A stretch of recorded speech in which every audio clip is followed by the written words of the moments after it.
Okay, here we go. This is an update on the C10 differential rebuild. We didn't show you taking it apart, and we didn't show you taking it out. Pretty easy to take out. You've got, well, if you look over here, these two pads right here sit on top of this, where your spring is right there. U-bolts go through there and hold that in. There's a track bar laying right there on the floor. That comes off. You take the drive line loose, and then you come over here and you take this brake line loose right there at T-fitting. I had to do it up in the frame. That is really stuck bad. Okay, so anyway, we had a 373 gear in here, and you can tell on this stuff by the numbers that are on here. If you can see, that says, you can't see it. There we go. It says 4111 or 1141 right there. And you take 41 and divide it by 11, and you get 373. This was a posi unit. You can see the springs here. That means that behind these side gears there's some clutch discs and some steels. This is a C-clip axle rear end. These C-clips right here are what hold your axles in. The ends of your axles have this little clip here. And you slide the axle in. You take this, okay, there's a center pin that goes in here, right there. That center pin, hard to see, but there's a gear down in there, and one here. On this end, center pin goes through those, and there's a long bolt that you'll see on one end that retains the center pin. There's a hole in the pin that it goes through right there, and the bolt would go right here at the top. So that's basically how you would take your axles out. And then you take off your caps, and you got to kind of pry that out because there's shims under these caps.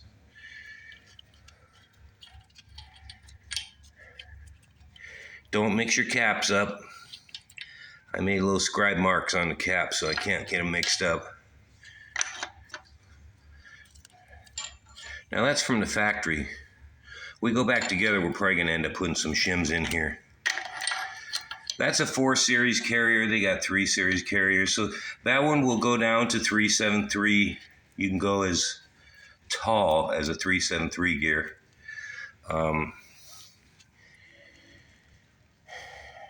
He wants to put a taller gear in here so that he's spinning less RPMs at 60 miles an hour. So we're going to go to a 308 gear. He seems to think that his, oh yuck.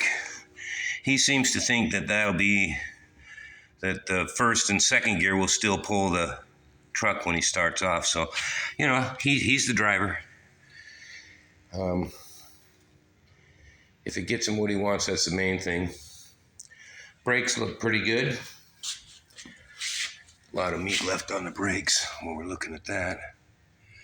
I am going to replace the axle seals, get everything cleaned up. Stuff is pretty dirty. And I'm going to have to reflare one of the brake lines. So all the parts are on order. And I'll get back with you when parts come in. We start doing some kind of a setup on this thing. Okay, setting up the C10 12 bolt. The first thing you have to do when you have to set up the rear end is you need to set the pinion depth. Usually on the end of a pinion, you'll see these numbers, and if you see that 2.751, that's the depth of the pinion, how it was set up when they ran the gears in at the factory. What I do is I take an old bearing off of the old pinion, and I take a flapper wheel and I clean the inside of this up enough, just enough to where it will slide off and on.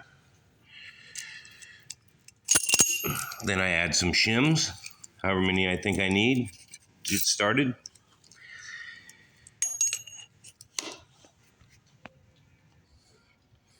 Okay, so then we take the pinion and we stick it down inside the housing. You want to make sure your pinion's not rocking. I don't even put the other end on. Got the shims on there. This thing's straight. Then I take a pinion depth gauge. This is a pinion depth gauge. This has a 3 inches extended, the end of that right there. And you're going to measure from your center line down to your pinion. The center of this is going to be this surface right here, will be the center of this hole, which will be the center of the carrier when we put the carrier in. So this is set on 0. And I come down here and I'm going to count how many times this turns. 1, 2, and you can't see it very well. And then I put pressure right here just so that I know that I'm flat. And this is 248. It went around 2 times, so there's 200 thousandths, and then it went up to 48. Okay, so we take I had a 3-inch extension on there. It was 3 inches was the dial indicator end hanging out. So I take 3 inches, and then I got 248.248 when I measured the depth. So minus 0.248, and that gives us 2.752. This was set up at 2.751. Can't get any closer than that. So we've got the pinion depth set. Now I will install the bearings, the new bearings. Okay, so I've taken that bearing and put it in the oven, cooking her at about 250 degrees for a little while, just to get it to expand a little bit, make it easier to put onto the shaft. And now we're going to install the ring gear. I've already cleaned the ring gear. Comes with some kind of a coating on it. Use some brake clean, cleaned it off. You want to make sure that your surfaces on this carrier, this gear carrier, and the gear are both clean in here, and the threads in here. This is pretty important to get this right. Then I set this on top, and I align it. You have to get it aligned. So I use this alignment tool here, stick it up inside one of these holes, kind of spun the gear around until I could find a bolt hole, and then I know it's pretty aligned. Then I put a bolt in right here on this side, and I came around the other side and put another one right here, so I have one on each side. So now I will start all the bolts just with my fingers first, and then we'll go from there. Okay, now I've got all the bolts. I flipped this over in the vise. All these are started by hand. They screw in real nice. You don't want to gall these threads on the side of this here, so you want to make sure these all spin nice in there, and now you know it's aligned good. And now we'll kind of sucker up, and I'll go kind of around in a pattern and draw this up in there, try to do it evenly. Okay, I used 4 bolts to draw this up, and I held the ratchet close in like this, you can't get any torque on it. You don't want to get this thing egg-shaped. You want to make sure you draw it up, evenly around. So I did like two, like that twice. Then I came over here, did it twice again, twice again, twice again. Just did that until we got to where the gear is actually set up there tight. So now I'll go screw the rest of these in, and we'll torque them to spec, and we should be good to go. Okay, once I got all the ring gear bolts in, I made sure that they all weren't galling going in. Everything's aligned nice. Took them back out. Put a little bit of blue Loctite on there, not red. And now I'm going to torque them to 40, and then we're going to go to 55 is where we're going to end up. Okay, all these bolts are all torqued down nice and evenly to 55 foot-pounds with a little bit of blue Loctite on it. Now I'm going to press the bearings on this gear carrier, and this will be ready to go in and set the backlash. Probably ready to get that pinion bearing out of the oven right now and put it on this pinion. Don't know if this bearing got hot enough, but we're gonna see. Nope. Okay, off to the press. Okay, now I've got the bearing on here that I ground out that slides on and off to help push this on, this piece of pipe, and we'll see how this goes. Sorry about the shaky.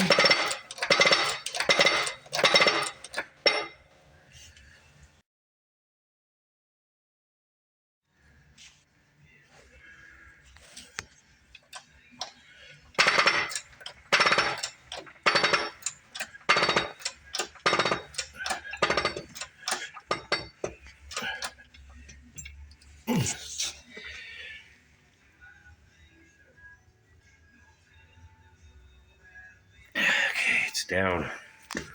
We're there. Okay, after installing the bearings, the bearing on here, stuck it back in here, checked the pinion depth again.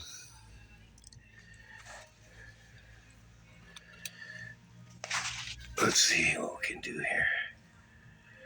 1, 2.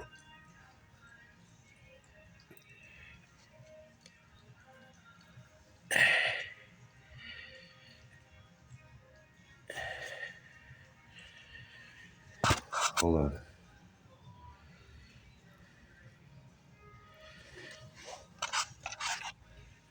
It's about 252, 252. 3 minus 252 is, can't see that very well. Anyway, it's 2.748, 2.751. We're close enough. Okay, let's talk a little bit about a pinion. Basically what you have with the pinions, you have shims that go on here. This is the pinion that came out of the C10. Shims that go on here that space the bearing. Basically, you move the bearing this way, this way up, and it puts this gear deeper into the case, closer to the ring gear. Okay, so this is like I said, this is the stuff that I took out of the C10, and I already modified the bearings. I flapper wheeled the inside to make it so it would slide off and on just for setup purposes. I used this on the new pinion. And so basically here's how it works. So I showed you there's markings on the pinion that tells what the factory had set the depth at when they ran the gears in. They were Richmond gears. I have done them where there was no markings on the pinions, and in that case, it's a lot of trial and error. So what I usually do when I do that is I take the shim off of the old pinion and I put it onto the new pinion. Do the same thing with the old bearings, get a little clearance in there, and I stick the bearing on there, and I stick that in there, and I check the pinion depth just to get a baseline. But basically after that, what you have to do is you should assemble it, and then you have to put the gear carrier with the ring gear on and all the bearings in there, and then run a pattern with some kind of marking compound on the gear. And then you're going to have to look at the gear. Most gears, when you buy them, come with a paper that tells you where the best looking pattern would be. So then you have to either put the pinion deeper or shallower by changing the shims that are under here. That's why you want to have a removable bearing. Otherwise, you're sitting there in the press, pressing things off and on, and you're basically wearing out this shaft. And then eventually, this bearing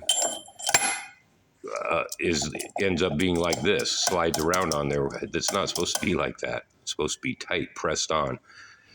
The top bearing itself, when you get a new pinion, that thing about presses on too, but it doesn't seem to be, it's not as tight as this one. So you have to assemble this thing, and then when you need to take it apart to re-shim, you have to tap on this thing to get it out, to get this bearing off of there. I don't assemble it at the first assembly with the seal in there either.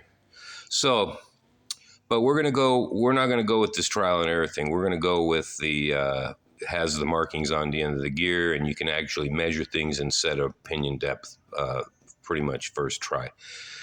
So anyway, you have this bearing on here, and then you have this thing called a crush sleeve. And the crush sleeve goes on there. And when you actually assemble this with the, you don't need that. When you actually assemble this with the new bearings on here,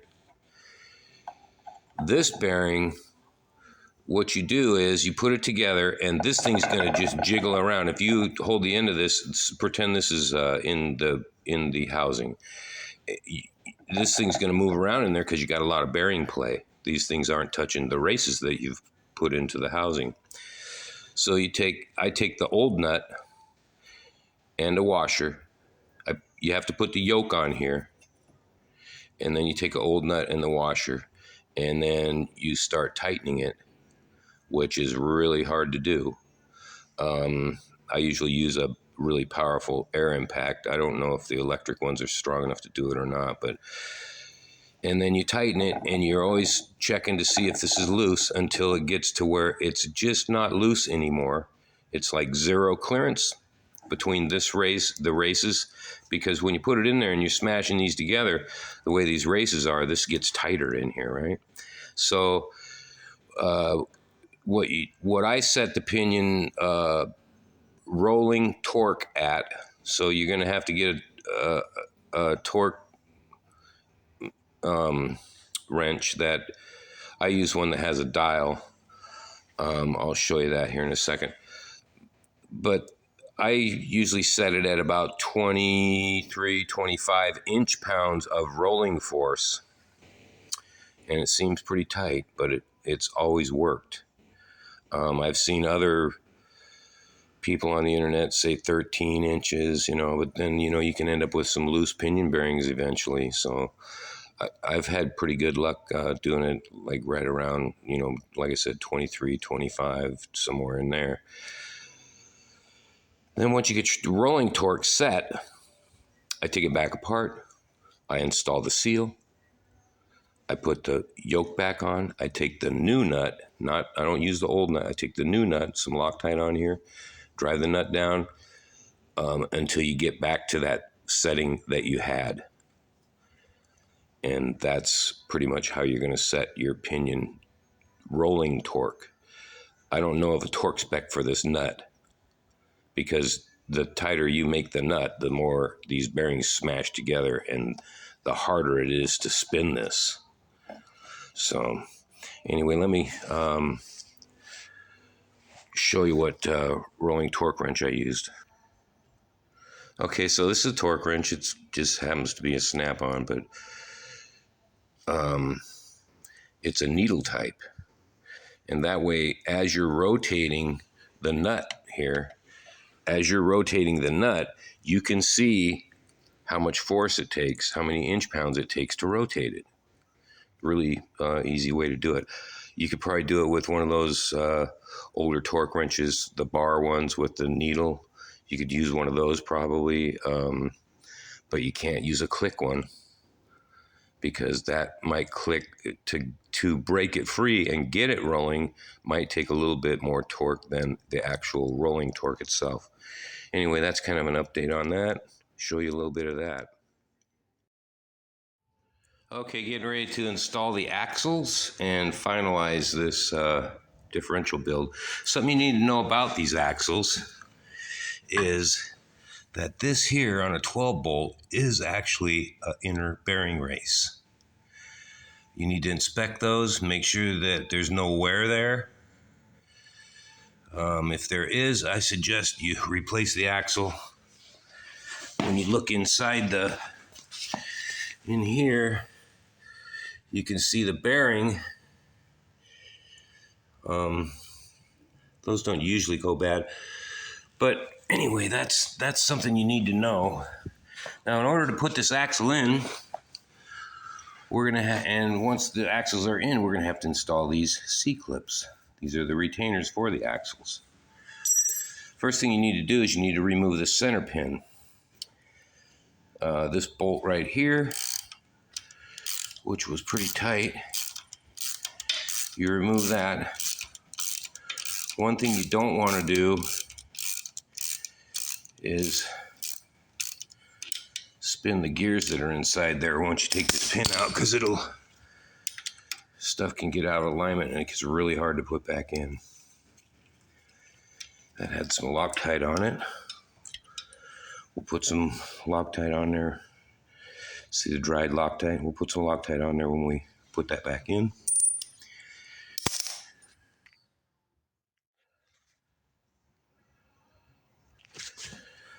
Okay, when you're putting the axle in here, what you need to watch is you don't want to rub on that seal, and you don't really want to set this down on the seal. Pretty hard to do here. So I'm trying to slide that in there, and now I am to the third member, and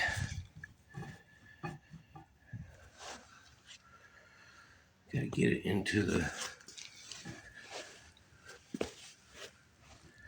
splines there.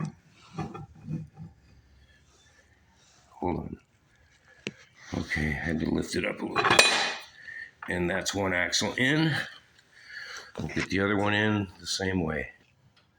Okay, something I forgot to note here was you don't want to take this center pin out until you get your axles in. And the reason why is these side gears, things can move around in there, makes everything harder to put together. Anyway, now we're going to remove this center pin and install the C-clips. Okay, I've spun this around, located it to where the pin would go past here, and I can still get in here to install the C-clips. With the center pin removed, I'm able to push in the axle. If you look on the right side there, oh geez, I'm able to push in this axle. Don't spin the axles, because you'll change there's some washers up in here. It might get out of alignment. It makes it harder to put the center pin back in.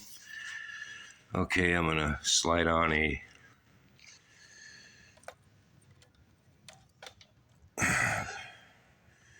Can't see this very good, but let's get one of these.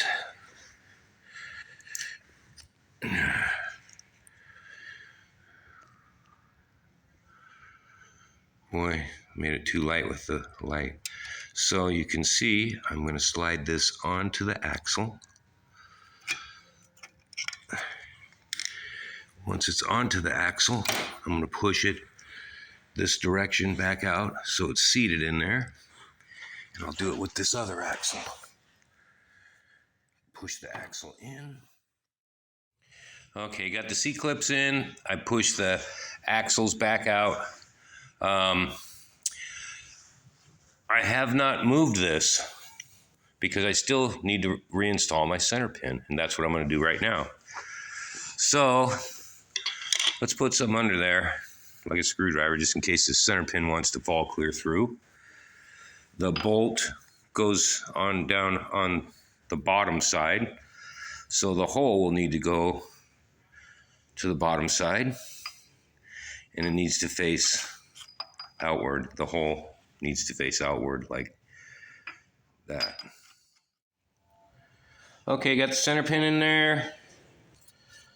Put the retainer bolt back in there with some Loctite on it. Axles are in. C-clips are in.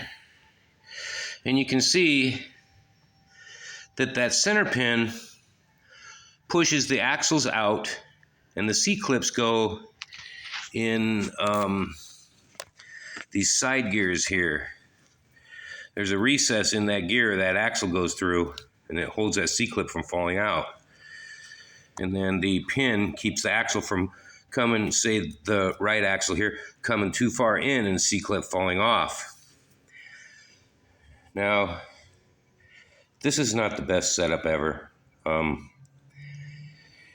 I know if you're gonna drag race and put some slicks on, you can't use this, because that stuff will get destroyed in there. Axles will come out and you'll wreck your car.